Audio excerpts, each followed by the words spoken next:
My name is Abdurrahman, and I'm going to be doing a toast speech.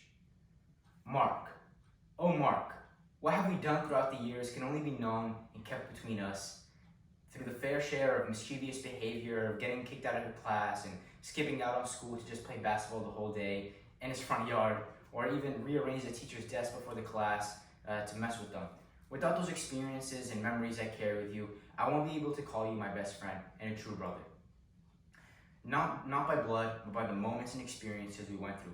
But besides all the havocs we have caused over the years to students, teachers, neighbors, I won't be able to be the man I am today without you. You have taught me so much, from how to secretly sneak out of class or accidentally kick down people's sandcastles at the beach. He was once I have many stories with him, and of the many stories, I have two main stories that really stick with me, and of those are he was once driving me to my biggest job interview at the time, and all of a sudden our tire blew out next to this huge puddle of mud at the highway.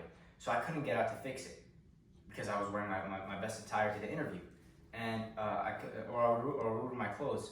And so he was reassuring me that several times, I don't have to get out to fix a tire, he got it. And normally it takes 10 minutes to fix a tire. He said, I got all the tools in the back and everything. He goes out and it takes him 45 minutes, not to just fix a tire, but to finally fess up and be like, I don't know how to fix it. Then I have to get another car ride, I was late. And anyways, that was just an experience that I had to experience with him.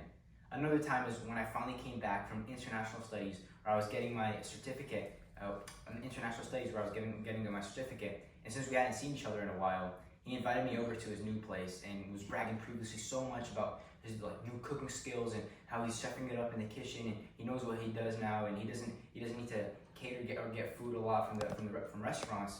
And he was kind of like he was boasting about it. And as I got there, he was really cooking in the kitchen, and it smelled good and everything was going well. And as we were catching up and we were talking, he left the kitchen and he was like showing me around his new apartment. And all of a sudden, we see this huge black smoke come out the kitchen, and this foul, strong smell of burnt bread.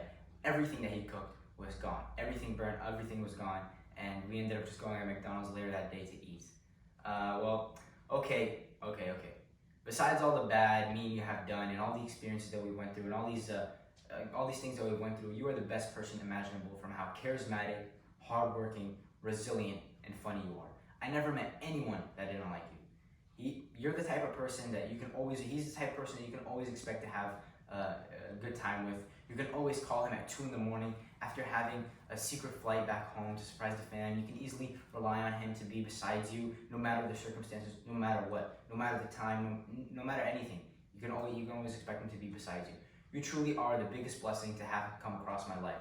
And when I heard that they're getting married, I figured that if our friendship is over and my partner in crime is gone, well, I guess good times will have to come to an end.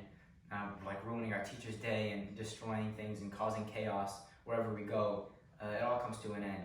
And I had to really take a step back and really rethink my life and question a bunch of things, and realize that we all move on in life, and that this is a new part of your life, that our memories won't change, our friendship won't change. We just got a new partner in crime. But ultimately, you're the person, as long as you're with the person you love, I'm happy for you.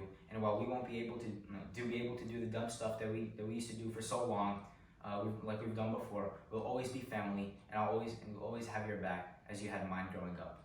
Thank you so much for the memories you gave me and the experiences we shared together. And I also hope that you have many years of a loving and fruitful marriage. Thank you so much, and that was my toast speech.